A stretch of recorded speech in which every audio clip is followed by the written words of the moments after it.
केंद्र सरकार ने देश भर के शिक्षा मंत्रियों के साथ बैठक बुलाई।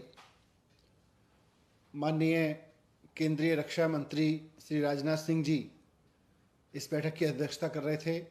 केंद्रीय शिक्षा मंत्री, कुछ और केंद्रीय मंत्री, साथ साथ कई राज्यों के मुख्यमंत्री, उप मुख्यमंत्री और कई राज्यों के शिक्षा मंत्री शिक्षा अधिकारियों के साथ में, बोर्ड के अध्यक्षों के साथ में इस मीटिंग में उपस्थित थे। केंद्र सरकार और मुद्दा जाहिर है कि कोरोना के इस संकट में हम 12वीं के बच्चों का भविष्य अब कैसे तय करें, इसी सवाल पर डिस्कशन था। केंद्र सरकार की ओर से 2 प्रस्ताव राज्यों के सामने रखे गए थे। ये तो सब केंद्र के लोग भी और राज्यों के लोग भी मान रहे थे कि बहुत अभूतपूर्व संकट है और इस संकट में बच्चों की परीक्षा लेना कोई आसान काम नहीं है। तो केंद्र सरकार के 2 प्रस्ताव थे। उसमें एक प्रस्ताव था कि हम 12वीं क्लास के जो बच्चे हैं उनकी परीक्षा लें, पहले के तरीके से लें, लेकिन कुछ चुने हुए सब्जेक्ट्स की ही परीक्षा लें। जैसे लगभग 200 सब्जेक्ट्स हैं, उन 200 सब्जेक्ट्स में से केवल 20 मेजर सब्जेक्ट्स की परीक्षा लें और उनके बेस पर ही हर एक बच्चे के बाकी सब्जेक्ट्स के मार्क्स दें। ये एक प्रस्ताव था पहले। तो इस तरह से 19-20 सब्जेक्ट्स की परीक्षा लेके और 19-20 सब्जेक्ट्स में आए हुए नंबर्स के आधार पर, मार्क्स के आधार पर बाकी सब सब्जेक्ट्स को इवेलुएट उसी के आधार पे करें, ऐसा एक प्रस्ताव है। इसमें एग्जामिनेशन सेंटर्स वगैरह वगैरह सब वैसे ही चलेगा जैसे पहले चलता था। दूसरा उनका प्रस्ताव था कि परीक्षा लें, लेकिन उसका पैटर्न थोड़ा बदलें। स्कूल में ही परीक्षा हो, ऑब्जेक्टिव टाइप के क्वेश्चंस की परीक्षा हो, 3 घंटे की जगह 1.5 घंटे की परीक्षा हो और उसकी बच्चों की जो कॉपी चेक करने का काम है वो भी स्कूल में ही हो। तो ये उनका दूसरा प्रस्ताव था। और उसमें यह भी है कि बच्चों के सारे सब्जेक्ट्स की परीक्षा ना हो, लेकिन बच्चे तय कर लें कि उनको कौन से 4 सब्जेक्ट की परीक्षा देनी है या 3 सब्जेक्ट की परीक्षा देनी है। ये उनका ऑप्शन बी था। देश के अलग अलग राज्यों के शिक्षा मंत्रियों ने अपनी अपनी राय रखी। दिल्ली की तरफ से मैंने भी इस पर अपनी राय रखी और इससे पहले मैंने कल दिल्ली के बहुत सारे प्रिंसिपल्स, प्राइवेट स्कूलों के प्रिंसिपल्स और टीचर्स, फिर गवर्नमेंट स्कूल्स के प्रिंसिपल्स और टीचर्स और फिर स्टूडेंट्स के साथ, पेरेंट्स के साथ संवाद किया था। और उसके बेस पर, उस पूरे मंथन के बेस पर मैंने दिल्ली की तरफ से 12वीं के बच्चों के भविष्य के बारे में सरकारों को क्या कदम उठाने चाहिए, ये मैंने राय रखी अपनी, उसको मैं आपके साथ शेयर कर रहा हूं। पूरे देश में इस वक्त करीब 1.5 करोड़ बच्चे हैं जो 12वीं क्लास में पढ़ रहे हैं। इन 1.5 करोड़ बच्चों के पेरेंट्स, इनके टीचर्स और खुद ये बच्चे सबके सब बहुत उम्मीद भरी निगाहों से सरकारों की ओर देख रहे हैं और ख़ास तौर से केंद्र सरकार की ओर देख रहे हैं कि केंद्र सरकार परीक्षाओं के बारे में कोई निर्णय ले, ताकि 12वीं की जो ये क्लास है ये इतनी लंबी होती चली जा रही है, आगे बढ़ती जा रही है, आगे बढ़ती जा रही है। ये 12वीं की क्लास से आगे उनको बढ़ने का मौका मिले। एक ऐसे समय में ये सब बात हो रही है, आज जो चर्चा हुई, जब हमारे पास रोजाना 2.5 लाख केस आ रहे हैं पूरे देश में, लगभग इस समय भी देश के बहुत सारे गांवों से किस तरह की स्थिति है, किस तरह की बॉडीज मिल रही हैं, वो हम सब मीडिया पे, सोशल मीडिया पे देख रहे हैं। हमारे सामने बार बार ये बात भी आ रही है कि तीसरी वेव भी आ सकती है और ये बात बार बार कही जा रही है अलग अलग सेक्टर से कि तीसरी वेव अगर आती है तो बच्चों को सबसे ज्यादा नुकसान पहुंचाएगी तीसरी वेव।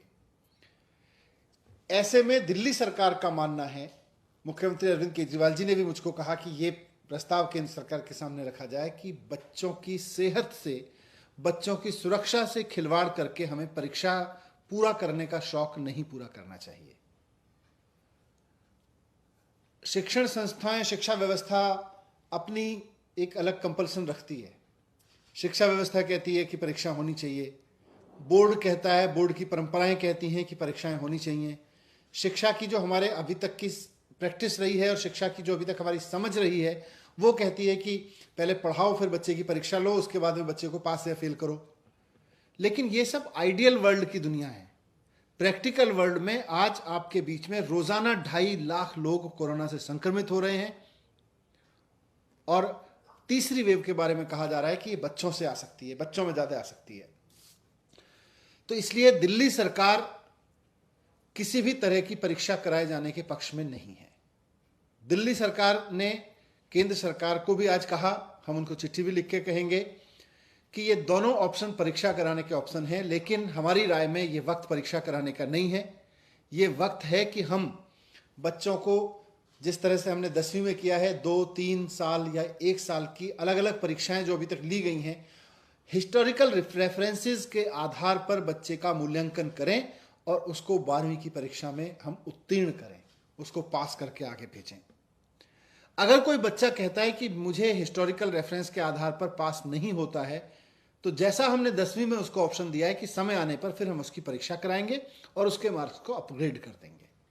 अगर कोई बच्चा कहता है कि मेरे नंबर कम आए हैं हिस्टोरिकल रेफरेंस से के आधार पर, मेरे नंबर्स तो ज़्यादा आते हैं अगर मैं परीक्षा देता और मुझे परीक्षा देने का अवसर दिया जाए, तो सही समय आने पर उसको परीक्षा का अवसर देके उसके मार्क्स अपग्रेड किए जा सकते हैं। लेकिन 12वीं क्लास का ये कंटिन्यूस चलना उसके लिए भी खत्म हो, ऐसा हमने प्रस्ताव दिया है। मैंने ये भी रिक्वेस्ट किया है कि आज एग्जाम लेने वाली संस्थाओं, शिक्षा व्यवस्था की परंपराओं, ट्रेडिशनल कन्वेंशनल शिक्षा व्यवस्था, इसकी रूल्स एंड रेगुलेशंस को, इसकी परंपराओं को फॉलो करने के चक्कर में हम अपने बच्चों को कुर्बान नहीं कर सकते। हम अपने बच्चों की जान पे नहीं खेल सकते और हमें एक पेरेंट के रूप में सोचना होगा। हमें शिक्षा व्यवस्था के मुखिया के रूप में सोच के ये समय नहीं निकालना है। हम शिक्षा व्यवस्था के मुखिया के रूप में अगर तय करेंगे तो शिक्षा व्यवस्था के रूल, उसके कन्वेंशंस, उसके सारे ट्रेडिशंस हमारे सामने आएंगे। अगर पेरेंट के रूप में हम सोचेंगे तो एक पेरेंट के रूप में हमें समझ में आएगा कि नहीं, हम अपने बच्चों को अभी परीक्षा के जोखिम में नहीं डाल सकते। तो इसलिए मैंने रिक्वेस्ट किया है, लेकिन साथ साथ मैंने रिक्वेस्ट किया है क्योंकि बात सिर्फ बोर्ड की परीक्षाओं की नहीं है, बात एंट्रेंस एग्जामिनेशंस की भी है, बात यूनिवर्सिटी के आगे के एग्जामिनेशंस की भी है, अगला सेमेस्टर शुरू होने की भी है कि फिर बच्चे परीक्षाएं, प्रतियोगी परीक्षाएं कैसे देंगे, नीट की जेईई की परीक्षाएं कैसे देंगे। तो इस सब का एक ही समाधान है कि हम अपने बच्चों को वैक्सीनेशन कराएं। जैसा मैंने कहा कि पूरे देश में करीब 1.5 करोड़ बच्चे हैं जो 12वीं क्लास में हैं। आज देश में भी वैक्सीन उपलब्ध है जो युवाओं के लिए कारगर बताई जा रही है, और विदेशों में भी ऐसी वैक्सीन उपलब्ध है जो 12 साल से 18 साल के बच्चों के लिए भी कारगर प्रूव की जा चुकी है, घोषित की जा चुकी है। केंद्र सरकार से हमारा निवेदन है कि 1.5 करोड़ बच्चों के लिए और स्कूल के सारे टीचर्स के लिए, लगभग 1.5 करोड़ ही टीचर्स हैं, तो 1.5 करोड़ बच्चों के लिए और 1.5 करोड़ टीचर्स के लिए लगभग 3 करोड़ लोगों के लिए सबसे पहले वैक्सीन लेके आई जाए जो बच्चों के लिए लगाई जा सकती है। वैसी वैक्सीन दुनिया में अभी फाइजर वैक्सीन का नाम आया है अमेरिका में। फाइजर वैक्सीन के बारे में से हमने भी संपर्क किया था, तो उनके पास डोजेस तो हैं, लेकिन उन्होंने कहा कि भाई अभी हम केंद्र सरकार से ही बात कर रहे हैं। तो केंद्र सरकार ये जिम्मेदारी निभाए कि फाइजर से बात करके देश के 1.5 करोड़ बच्चों के लिए वैक्सीन लेके आए और उनको लगवाए। अगर फाइजर वैक्सीन नहीं मिलती है तो जो देश में अभी वैक्सीन है युवा वर्ग के लिए, उसके बारे में कहा जा रहा है कि वो 18 साल से ऊपर के बच्चों के लिए है।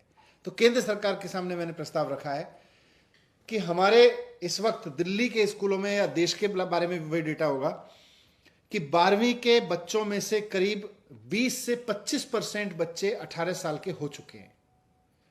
करीब 70% बच्चे ऐसे हैं जो 17.5 साल से 18 साल की उम्र के बीच में हैं, यानी 1-2 महीने में, 3 महीने में, मैक्सिमम 6 महीने में वो 18 साल के हो जाने वाले हैं।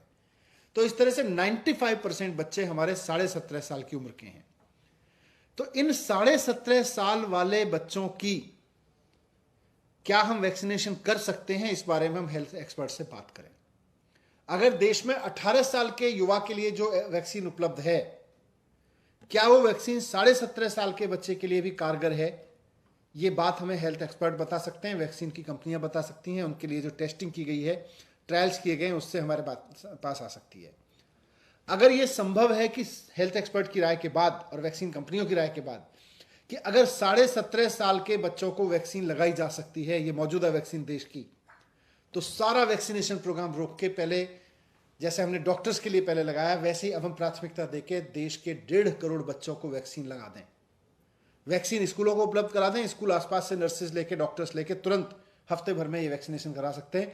दिल्ली सरकार को अगर आज हमें 1.5 करोड़ बच्चों के लिए अप्रूव्ड वैक्सीन मिल जाए, जो 17.5 साल से बच्चों के, इनके 12वीं क्लास के बच्चों को हम लगा सकते हैं, तो हम 2 दिन में दिल्ली के 12वीं क्लास के सारे बच्चों को वैक्सीन लगा देंगे। ये हमारा तंत्र बना हुआ है। तो या तो फाइजर ले आए या देश की बनी वैक्सीन के बारे में एक्सपर्ट की राय लेके इसको उपयोग करें, लेकिन परीक्षा से पहले वैक्सीन की व्यवस्था करें। परीक्षा तब ली जाए जब बच्चों को वैक्सीनेशन हो जाए, परीक्षा तब ली जाए जब बच्चों को वैक्सीन की सुरक्षा दे दी जाए। ये मैंने केंद्र सरकार से रिक्वेस्ट किया है। यही एंट्रेंस एग्जामिनेशन का हल है और यही सीबीएसई या 12वीं की बोर्ड की परीक्षाओं का हल है। पहले हम बच्चों की सुरक्षा करें, बाद में परीक्षा करें। ये बात मैंने बहुत मुख्य रूप से केंद्र सरकार के सामने रखी है और मैंने कहा है कि जितनी शिद्दत से हम परीक्षा लेने के लिए मेहनत कर रहे हैं, उतनी शिद्दत से अगर हम बच्चों की वैक्सीन लाने पे मेहनत कर लेंगे तो परीक्षा लेना भी सुरक्षित हो जाएगा। सर, क्या संकेत मिले हैं केंद्र की तरफ से आपकी बातों पर? क्या लग रहा है कुछ पॉजिटिव हो सकता है? और अगर परीक्षा केंद्र सरकार कराती है तो फिर दिल्ली कितनी तैयार है?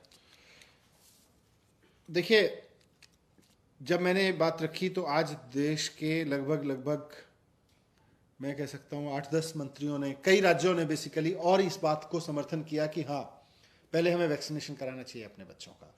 तो कई राज्य इस बात से सहमत थे। कई राज्यों ने ये बात रखी कि 0 एग्जामिनेशन होना चाहिए, ऑप्शन ए या ऑप्शन बी नहीं, ऑप्शन 0 एग्जामिनेशन का होना चाहिए। ये बात बहुत लोगों ने रखी है और मैं उम्मीद करता हूँ कि केंद्र सरकार राज्यों के इस फीडबैक पे और देश के 1.5 करोड़ बच्चे और करीब 1.5 करोड़ शिक्षकों के स्वास्थ्य पे खिलवाड़ नहीं करने का निर्णय लेगी, बल्कि उनकी सुरक्षा को ध्यान में रखते हुए निर्णय लेगी। तो जो भी निर्णय लेगी, इस चीज़ को, इन सारे डिस्कशंस को ध्यान में रखते हुए लेगी।